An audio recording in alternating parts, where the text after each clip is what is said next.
Hey, it's Mr. K doing a video for AP Physics 1, maybe Physics C as well, mechanics. We're going to talk about some center of mass. So let's talk about what this thing is here. Center of mass is going to be very useful if you want to simplify a problem that has multiple masses in it, especially a forces problem, or maybe if you want to do an energy problem as well. But center of mass, what it is going to be the average position of the mass of an entire system.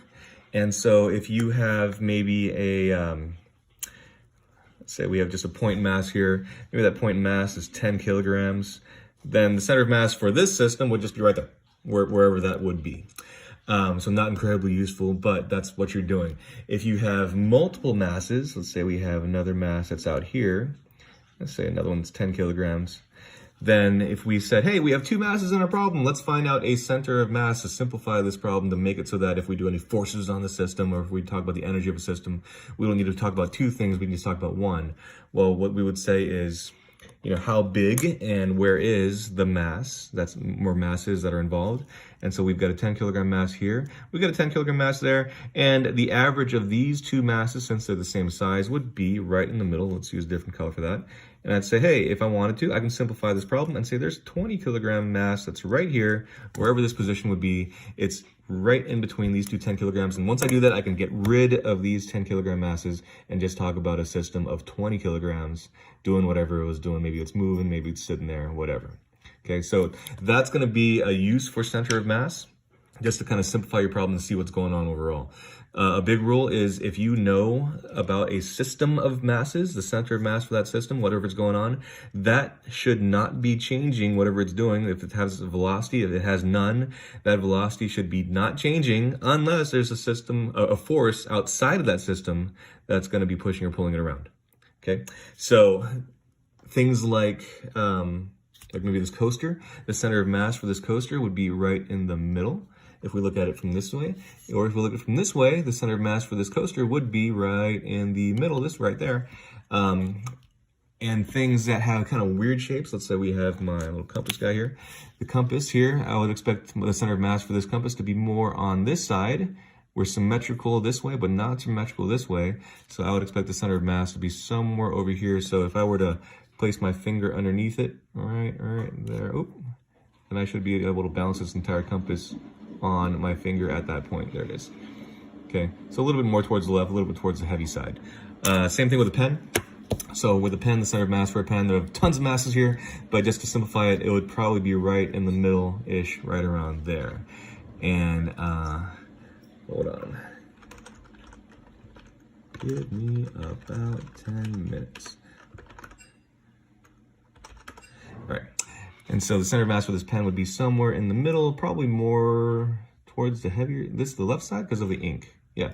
And so that's where it would balance on my finger. So center of mass would be just a way to look at an object as one point mass, and so that point mass would be representing all the mass of that problem. You can't see my finger at all, but it's right here balancing that calculator. All right, so there is a calculation, a way or a formula for the center of mass, and as you would expect, it probably has to do with the masses involved themselves. And so let's call this N for whichever number of mass we're talking about, mass 1, mass 2, and then we'd multiply by its position, X or Y, or Z, and we would add all those up. So if we had one mass and one mass alone, we would say, oh, we have the mass of that thing times the position of that thing. And then we're also going to divide by the total mass that we're talking about. Right now, if we're talking about one of them, then it would just be M on the bottom, which wouldn't make any sense. There'd be no use to that. But if we had multiple, then we are using sigma to sum up all the masses in that problem. And now we have the formula for the center of mass. So we'll say COM for center of mass. So just looking at the problem that we have here, if we said this position is a position of 0, let's call that X on as a position of 0 on the x-axis, then we can say for this system right here, we would have a mass of 10 kilograms, this guy, at a position of -3, because we are to the left of that 0. And then we're going to add in another position or mass of 10 at a position of +3, right there. And we'll divide that by the total mass of our system, and total mass of our system would be 20. Remember, that was representing both of those together, and you should notice that the negative 10 times 3 up here would cancel out with the positive 10 times 3, giving us a total position of 0, and that was a great example, but you know, it would show that the center of mass would be where we put it before. So let's do something a little bit more complex. We're not going to do actual like solid shapes. That's going to be more physics C-ish, but you should understand that if a shape is symmetrical, let's say something like, let's say 1, 2, 3, 4, 1, 2, 3, 4.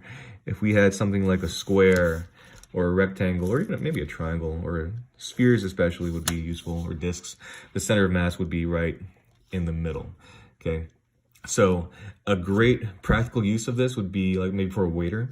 And so a waiter would have like a tray. And so that tray would have a center of mass somewhere in the middle, you would expect, because it's pretty symmetrical all around. But as you started putting, let's say, cups on it, or you had like plates or bowls, depending upon what you're loading up on this tray, then that's going to change the center of mass for this system. So if this waiter had a bunch of appetizers or plates on the left side and maybe just like 2 small things on the right side, then the center of mass for this system would probably lie more towards the heavy things, somewhere over there, and that's where they would place their hand. Right, that would be the natural balance point for that system.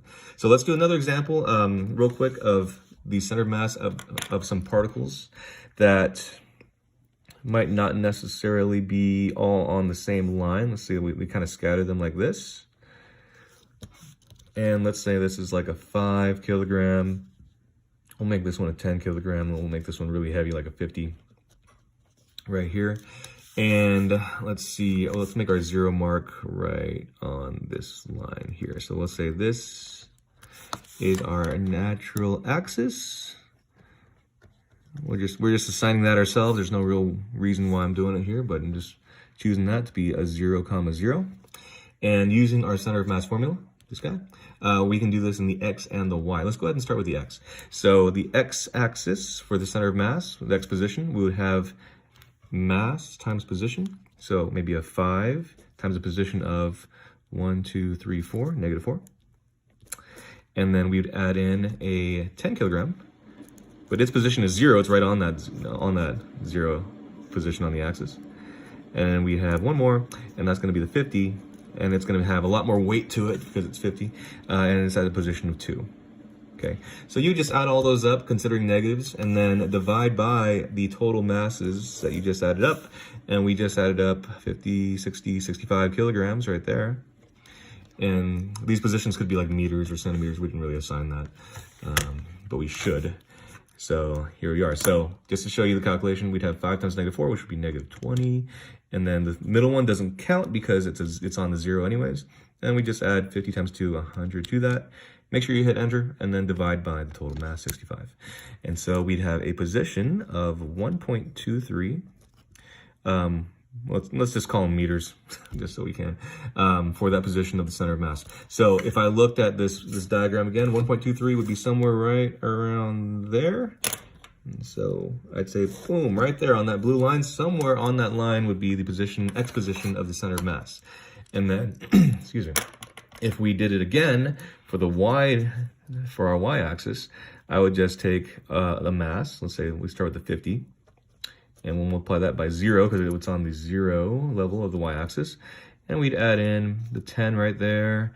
And that 10's at a position of 3 meters on the Y-axis. And then we'd say 5, and that would be at a position of just 2 meters on the Y-axis. And then we would divide by, looking at a formula, the total mass. And that would be 65 again. Okay, and so this would change. This is different from the other one because the other one was looking for the position on the x-axis. Here we're looking for the position on the y-axis. So 50 times 0 is nothing. We have 10 times 3, which is 30, plus just 10 right there. And then we divide by 65, and that would give us 1. How convenient. And so my position for the center of mass would lie along the y-axis on a value of 1. And if we have x and y right now, then we just found out right there would be the position of the center of mass for all 3 of these objects in our system. Now, there is much more use to finding the center of mass for a system, and in particular, it's going to be useful with something called momentum, because not only can we talk about the position and the amount of mass here, but what if we want to talk about this as position changed, and that would be velocity. And so one thing that you could do, I'm just going to do this conceptually, is say, hey, we have maybe an astronaut over here and we have an astronaut over here. Let's call this astronaut A and astronaut B. Very painful initiation process, tattooing that to your face. But if they are tethered, let's say they have a tether between them like a rope. If astronaut A and astronaut B pulled themselves towards each other, if they were the same mass, then you would expect them to end up right in the middle, which would be where the position of the center of mass would be. If astronaut A was much heavier than astronaut B, well, then you would expect them to pull towards each other and they'd end up somewhere over here, closer to astronaut A. And that would depend upon where the center of mass for the system is. And so one cool thing that you can do for these problems is you can say, hey, if we know where the center of mass, let's say it's right here, depending upon what of those masses are, let's say the center of mass position is right there. No matter what these two do to each other, the center of mass should be in the same position doing the same thing as it was doing before. It's Newton's first law. However, if for some reason there was an external force, maybe like a thruster or some kind of other thing on the system like gravity, then if gravitational force wouldn't affect too much, but some kind of outside force like a thruster, then that center of mass would start to change what it's doing. And these two things would start to change what they're doing. But you can look at the system as just a point dot. And if you can figure out what the point dot is doing, the sum of all masses at that position, then you can more easily solve problems like that. And I'm going to make another video for something that is along those lines. So I'll wrap this up here, and we will talk about this during class, center of mass.